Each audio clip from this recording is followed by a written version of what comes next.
Dalam, cukup Alhamdulillah. dalam Ustaz. Alhamdulillah. Ini kajian seperti ini menurut hemat saya jarang Ustaz ya. Alhamdulillah. Ini juga Ustadz juga, saya barusan bicara sama dia, memang kalau dakwah itu macam-macam Ustaz ya. Ada penyemangat, nah, macam Buya ini kan dalam nih. Menurut saya, ya itu tadi Buya katakan tadi, orang yang suka mengkafir-kafirkan, membid'ahkan itu kan banyak ya. Di sini juga ada Ustaz. Tuh, korban ya. Di sini ada Ustaz, enggak, ini saya hanya nyampaikan, di sini ada Ustaz. Iya. Sebenarnya kalau kalimat kurban, iya juga sih. Iya juga sih Ustaz. Iya, iya. Cuman tadi yang Buya katakan tadi, apa ya, ya kita kan sebagai pemeluk agama, kita kan harus menerima aja Ustaz. Jangan penuh emosi kan. Karena kadang-kadang kalau kita balas lagi kan kurang baik. Iya. Ya apalagi ya, seperti saya kan orang sudah berumur juga Ustaz ya. Jadi ya cukuplah mengangguk-angguk kepala. Yang penting satu Ibu ya, ilmu yang saya dapatkan itu bertambah terus setiap hari. Alhamdulillah. Pertanyaan saya Ustaz, Pak Bu ya, yang saya katakan ini tadi, orang-orang yang suka membid'ahkan itu, tapi saya lihat jarang melihat mengaji, tapi nggak tahu lah ya, mungkin bisa aja dia di Google dan lain sebagainya. Pertanyaan saya ini, orang yang selalu melihat Google itu, dia ambilnya dari sumbernya dari situ aja. Terus kadang kan berargumen di WA. Ya. Ini seperti apa, Bu ya? Ya. Itu aja mungkin. Terima kasih. Assalamualaikum warahmatullahi wabarakatuh. Assalamualaikum. Orang yang tidak berguru langsung kepada ahlinya tidak mendapatkan satu benefit rohani yang disebut dalam hadis Abu Dawud. Apa kata Nabi? Nadrallahu mra'an. Allah beri nadrah. Nadrah ini nama lain dari nawwara. Allah beri cahaya yang memancar di wajah. Nadrallahu mra'an, Allah akan pancarkan cahaya lewat wajah seseorang sami'a maqalati, yang mau berguru langsung mendengarkan hadisku. Orang Arab dulu kalau menyebut sami'a itu nggak mungkin online, nggak mungkin lewat Google, mesti berguru ke ahlinya. Nggak mungkin. Kenapa? Dulu disebut sama pasti hadir. Itu sebabnya Imam Syafi'i dulu tidak terima persaksian orang yang hadir di konser-konser musik yang musiknya ada kefasikan, ada penampilan orang buka aurat ya, bukan lagunya sebenarnya oleh Imam Syafi'i. Kenapa? Sami'ah, begitu kalimatnya, karena dia hadir mendengar itu dulu nggak mungkin lewat MP3. Jadi dulu orang mendengarkan musik, melihat para seniman-seniman musik itu dulu, dia sudah bermaksiat lahir batin. Bapak masih ingat kalau yang pernah ke Mesir, di Mesir itu ada tari perut, kebuka, ditonton itu Pak. Imam Syafi'i mengatakan orang yang nonton begitu gak diterima persaksiannya. Kalimat bahasa Arabnya sami'ah, karena sami'ah artinya dulu pasti offline, pasti ketemu langsung, tatap muka. Itu sebabnya juga ya dalam hadis ini, orang yang tidak mendengar langsung, nggak ada nur Pak di wajahnya. Lihat aja, nggak ada nadrah, nggak ada nadrah.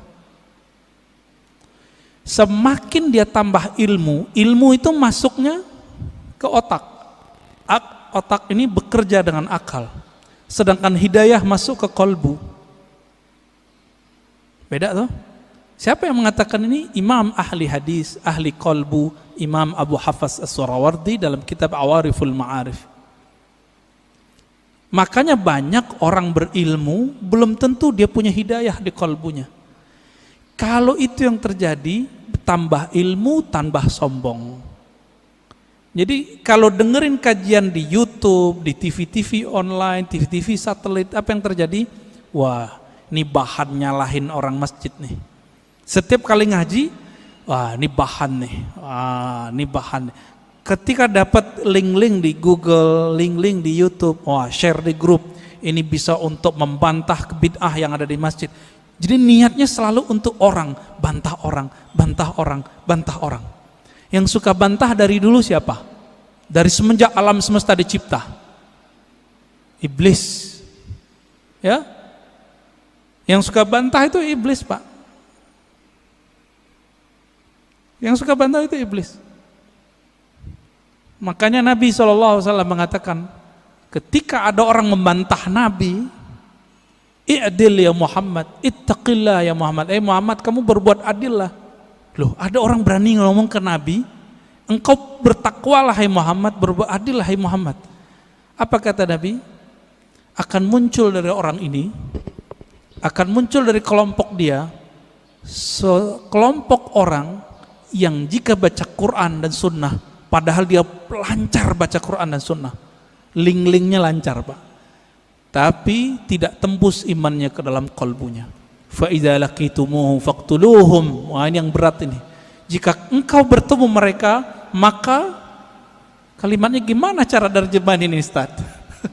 Faqtuluhum, bunuh mereka. Loh, berat. Oh, ternyata ini hadis namanya hadisul qadha. Hadis mahkamah pengadilan. Jika diperintahkan oleh pimpinan negara kita perangi orang itu, kita wajib perangi. Sama dengan hadis mengenai penghina Rasulullah, jika itu ditetapkan oleh pemimpin boleh, baru boleh, nggak boleh ustadz yang mengatakan. Jadi misalnya nih bapak nih kan dapat meme sekarang, aku penggal lehermu wahai penghina Nabi, itu orang jahil, nggak boleh ngomong begitu. Kenapa? Hadis mengenai memenggal, membunuh orang penghina Rasulullah SAW, hadisnya cuma hasan. Dan ini bertentangan dengan kisah Nabi waktu di Taif. Nabi dihina, bukan lagi dibuat gambarnya, dihina, dilempar di Taif. Apa kata Nabi? Hancurkan Taif atau selamatkan Taif? Selamatkan ya Allah, semoga keturunan mereka beriman kepadaku. Jibril datang, apa kata Jibril? Ya Muhammad, maukah engkau aku hancurkan negeri Taif? Satu kali tiup, satu kali kibas, habis Taif, Pak. Karena Jibril punya sayap, sayapnya dibuka, ketutup langit dan bumi, tinggal dikibas. Tapi Nabi Muhammad bilang apa? Di sini saya tahu, tambah mengenal sosok Nabi Muhammad, ternyata beliau lebih berkualitas tinggi dibandingkan Jibril. Apa kata Nabi Muhammad? La ya Jibril, nggak boleh ya Jibril. Kenapa? Nabi Muhammad itu induk alam semesta, karena beliaulah Adam ada, alam ini ada. Kalau seorang ibu, maukah anaknya dibunuh? Maukah, Pak? Anaknya dibunuh? Nggak mau. Nabi meskipun melihat anak-anak rohaninya ini, pancaran-pancaran dari dirinya ini, belum kenal dia, beliau nggak bilang hancurkan ya Allah, enggak. Itulah orang tua sejati, orang tua rohani Nabi Muhammad SAW. Ya, Jibril nggak sabar, Pak. Pantas toh Jibril nggak jadi nabi di sini. Ya, udah mulai faham siapa Nabi Muhammad SAW. Maka saya tanya kepada orang yang ingin menggal pembuat karikatur Nabi, ente jangan kira saya tidak emosi. Saya emosi dengan orang yang buat karikatur Nabi. Bahkan yang bilang orang tua Nabi di neraka aja mau saya bunuh. Tapi kita nggak boleh membunuhnya. Kenapa? Seandainya itu ada di depan Nabi, Nabi tidak akan membunuh mereka. Nabi hanya akan mendoakan mereka. Jadi jangan beragama dengan emosi, dengan hawa, dengan syahwat. Beragamalah dengan nur itu. Saya kalau tiap bahas tentang itu, Pak, suara naik. Tapi kolbu bilang turunin lagi, turunin lagi. Ada ustadz bilang orang tua Nabi masuk neraka. Waduh, kebakar kita, Pak. Apalagi yang keturunan Rasulullah kayak Habib Ges, Habib Lutfi, Habib. Perasaannya gimana, Pak? Kakek ente masuk neraka gitu. Anak neraka, cucu neraka. Kira-kira gimana? Nggak punya perasaan mereka itu. Oh, hadisnya sahih. Iya, ini hadis sahih. secara sanad, matannya tidak. Ilmu hadis itu bukan hanya ilmu tahu ini sahih tidak sahih, tapi juga ilmu tentang matannya. Ilmu matan hadis, wajib belajar akidah. Maka ciri-ciri orang yang menyimpang dari ahlus sunnah, membaca hadis tidak dengan kaidah akidah ahlus sunnah, fikih ahlus sunnah, dan ilmu tasawuf ahlus sunnah. Menyimpang dari itu, jadinya kayak mereka itu kurang ajar sama Rasulullah Sallallahu Alaihi Wasallam. Gimana Tad? Udah Tad?